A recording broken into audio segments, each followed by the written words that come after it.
Good morning students of class 6। आज मैं आपको चैप्टर 12 रचना है और इसमें एक्सरसाइज 12.1 एंड 12.2 एक्सप्लेन करने जा रहा हूँ। फर्स्ट क्वेश्चन है, निम्न नाप वाले रेखाखंड की रचना पैमाने तथा प्रकार की सहायता से कीजिए। तो हमें पैमाने प्रकार की सहायता से रेखाखंड की रचना करनी है। सबसे पहले हम एक सरल रेखा खींच लेते हैं और उस पर कोई एक बिंदु ए लिख लेते हैं।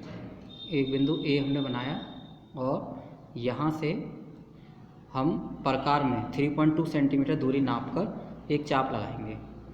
ए से पहले पैमाना लेंगे और उसमें प्रकार को फैला के और प्रकार में पेंसिल लगा के और उसको मेटल वाला टिप हम 0 पर रखेंगे और नॉक वाला जो टिप है उसका वो 3.2 तक ले जाएंगे और यहाँ तक लाएंगे उसे। और ए पर मेटल टिप रख के यहाँ पर हम निशान लगा देंगे। तो 3.2 सेंटीमीटर तक की डिस्टेंस ए से लेकर बी तक होगी, यहाँ बी पॉइंट डाल देंगे। तो यही रेखा की लंबाई होगी, यही रेखाखंड की लंबाई होगी 3.2 पैमाने प्रकार की सहायता से। नेक्स्ट क्वेश्चन जब करेंगे तो पहले एक रेखा खींचेंगे इस तरह से और यहाँ इस रेखा पर पी बिंदु लिया। पी बिंदु से हम 7 सेंटीमीटर की दूरी प्रकार में भर के यहाँ एक चाप लगाएंगे जो क्यू पर काटेगा। तो पी क्यू बराबर 7 सेंटीमीटर की डिस्टेंस यहाँ पर हो जाएगी। नेक्स्ट है प्रश्न 2, क्रमशः 7.5 सेंटीमीटर तथा 3.2 सेंटीमीटर की लंबाई वाले दो रेखाखंड खींचिए। अब इन दोनों रेखाखंडों की लंबाई के अंतर के बराबर लंबाई वाले एक अन्य रेखाखंड खींचिए। सबसे पहले ए बी बराबर 7.5 सेंटीमीटर की लंबाई का रेखाखंड खींचेंगे हम। इसे हमने दूसरी विधि से खींचा है, पैमाने प्रकार से नहीं खींचा। इसके लिए पहले हम पैमाने को यहाँ लगाएंगे। पैमाने के 0 पॉइंट पर, पैमाने का जो शून्य अंक होता है उस पर हम पॉइंट लगाएंगे और दूसरा 7 के बाद जो 7 लिखा हुआ है उसके बाद 5 खाने और गिनेंगे और उस पर पॉइंट लगाएंगे और दोनों को हम पैमाने से मिला देंगे। तो ये ए बी बराबर 7.5 सेंटीमीटर की डिस्टेंस यहाँ पर बन जाएगी, यानी कि ये 7.5 सेंटीमीटर का लाइन सेगमेंट बन जाएगा। ऐसे ही हम सी डी रेखाखंड खींचेंगे। पहले यहाँ पैमाना रखेंगे, पैमाने के शून्यांक पर सी बिंदु लाएंगे और सी बिंदु से 3 तक पहले डिस्टेंस नापेंगे, उसके बाद 2 खाने और गिन लेंगे। तो उस जगह पॉइंट लगा के इनको मिला देंगे। तो सी डी बराबर 3.2 सेंटीमीटर हो गया। अब इनके अंतर के बराबर हमें डिस्टेंस, यानी इनके अंतर के बराबर लाइन सेगमेंट खींचना है। इसके लिए पहले हम रेखा खींचेंगे, बड़ी सी लंबी रेखा खींचेंगे और उस पर एक बिंदु P अंकित करेंगे। P से पी क्यू बराबर यहाँ पर हम 7.5 सेंटीमीटर लेंगे। P से लेकर Q तक की डिस्टेंस लेंगे 7.5 सेंटीमीटर। 7.5 सेंटीमीटर जब ये पूरी डिस्टेंस लेंगे और उसमें फिर P से दोबारा बिंदु पर हम वो रखेंगे, प्रकार के मेटल टिप रखेंगे। अब ये तो पी क्यू बराबर ए बी हमने काट लिया, मतलब ए बी के बराबर पी क्यू काट लिया यहाँ से यहाँ तक 7.5 सेंटीमीटर P से लेकर Q तक। और फिर P से ही दोबारा से हम पी आर बराबर सी डी के बराबर दूरी इसमें काट लेंगे, यानी कि यहाँ से लेकर यहाँ तक दूरी जो काटेंगे 3.2 के बराबर ये काट लेंगे। तो ये इतनी डिस्टेंस जो बचेगी आर क्यू, ये 4.3 सेंटीमीटर होगी। इसे आप पैमाने से माप कर पुष्टि भी कर सकते हैं। नेक्स्ट है प्रश्न नंबर 6, निम्न नाप वाले त्रिज्याओं के वृत्त खींचिए। 2.5 सेंटीमीटर का खींचना है। इसके लिए पहले आप प्रकार में पेंसिल लगाइए और उसकी मेटल टिप को आप शून्य पर रखिए, पैमाने के शून्य अंक पर, और उसे फिर स्ट्रेच करिए, उसे खींचिए प्रकार के जो लेग्स हैं उनको आप स्ट्रेच करिए और 2.5 तक ले जाइए, यानी 2 के बाद 0.5 यानी कि 5 खाने और गिन लीजिए तो 2.5 तक आएंगे। तो 2.5 सेंटीमीटर की डिस्टेंस आपने माप ली। अब यहाँ बिंदु O बनाइए और O पर प्रकार की मेटल टिप को रख के यहाँ चारों ओर उस दूरी को घुमा दीजिए। उस दूरी का जो आपने उसमें त्रिज्या लिया है उसको पूरी त्रिज्या से चाप यहाँ पर पूरा घुमा दीजिए राउंड। तो ये यहाँ पर 2.5 सेंटीमीटर का रेडियस का ये बन जाएगा वृत्त। और यहाँ पर ये ओ डी लिख दीजिए, यहाँ पर ए लिख दीजिए। ओ ए त्रिज्या है, ओ केंद्र है और ओ ए त्रिज्या है। नेक्स्ट, एक रेखा ए बी बराबर 5 सेंटीमीटर खींचिए। आपको पहले ए बी बराबर 5 सेंटीमीटर खींचनी है। पैमाने की सहायता से आप खींच सकते हैं, जैसे मैंने आपको पिछली क्वेश्चन में बताया कि पैमाने से कैसे खींचा जाता है। फिर ए केंद्र तथा 3.5 सेंटीमीटर त्रिज्या वाला वृत्त खींचिए। फिर केंद्र ए पर मेटल टिप रख के 3.5 सेंटीमीटर त्रिज्या का इस तरह से वृत्त बना लीजिए। तथा एक अन्य वृत्त खींचे जिसकी त्रिज्या और केंद्र बी हो, जिसकी त्रिज्या 1.5 हो, केंद्र बी हो। तो एक और वृत्त बनाना बी से बी पे मेटल टिप रखिए, ये 1.5 सेंटीमीटर का ऐसे आप त्रिज्या का एक वृत्त बनाएंगे और जिसका केंद्र बी है, इसका केंद्र बी है। क्या ये वृत्त आपस में स्पर्श करते हैं? आप देख रहे हैं कि ये वृत्त यहाँ पर एक दूसरे को स्पर्श कर रहे हैं। इस बिंदु को आप नाम दे सकते हैं पी। ये पी बिंदु पर दोनों एक दूसरे को स्पर्श कर रहे हैं।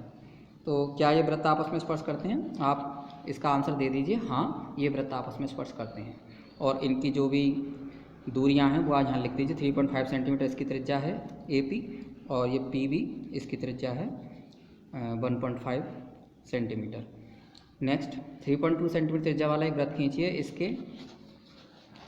इसके कोई दो व्यास खींचिए। यदि हम व्यास के सीमांत बिंदु को मिला दें तो कौन सी आकृति प्राप्त होगी?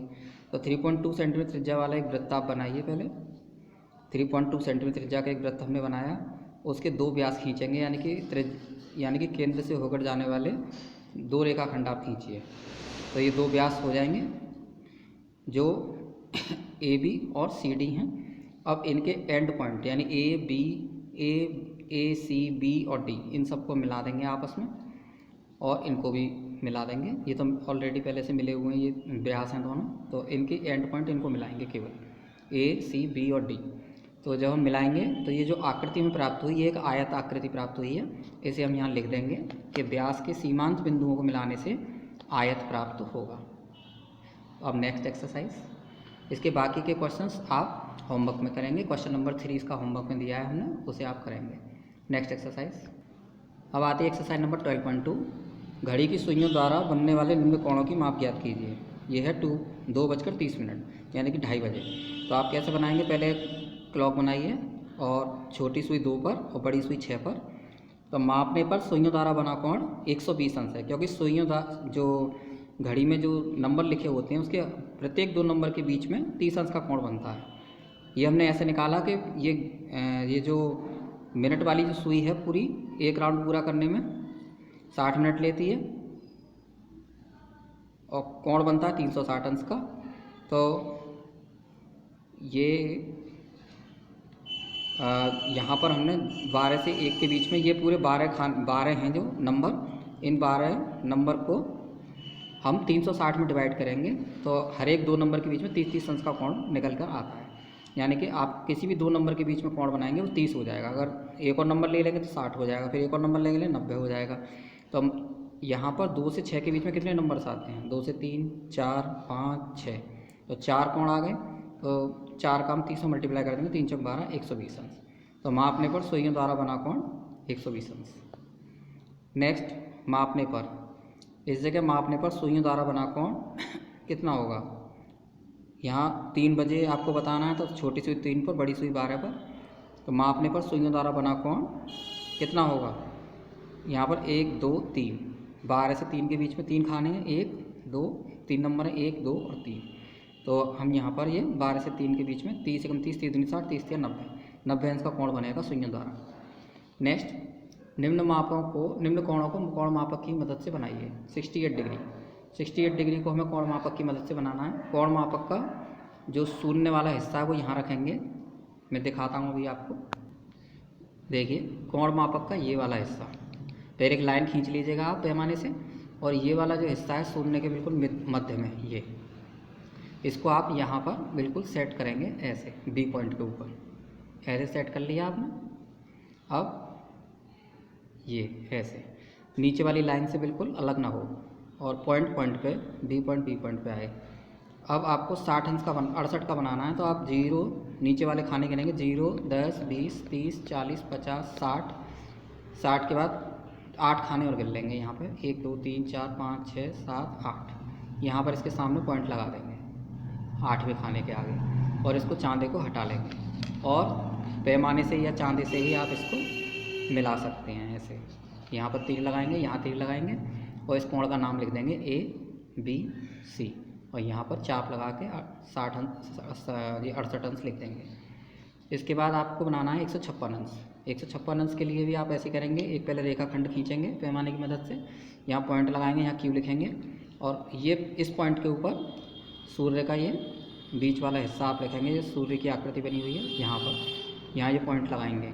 और नीचे वाले खाने से हम गिनना स्टार्ट करेंगे, 0, 10, 20, 30, 40, 50, 60, 70, 80, 90, 100 और यहाँ तक आएंगे 150 तक। 150 तक आए, लेकिन हमें बनाना है 156 का, तो यहाँ 6 खाने और गिन लेंगे, 1, 2, 3, 4, 5, 6, तो 156 का यहाँ पॉइंट लगा देंगे। इसे चांदे को हटा के इससे इसको ज्वाइन कर देंगे, तो ये यहाँ पर 156 अंश का कोण PQR बन जाएगा।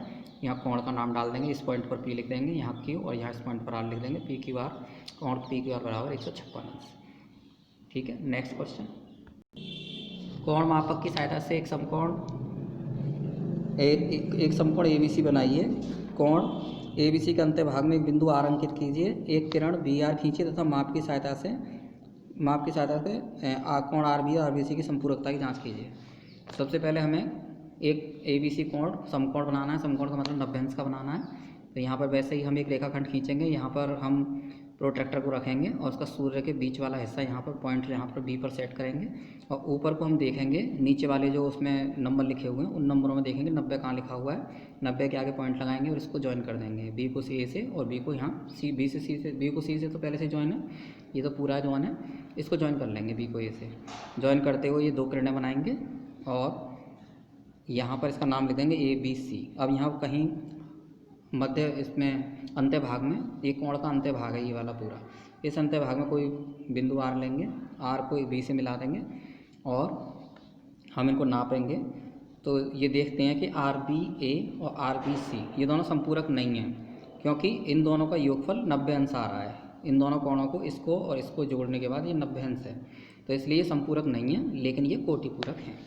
इसी के साथ ये एक्सरसाइज फिनिश होती है। इसके रिमेनिंग क्वेश्चंस आप होमवर्क में करें। Thank you.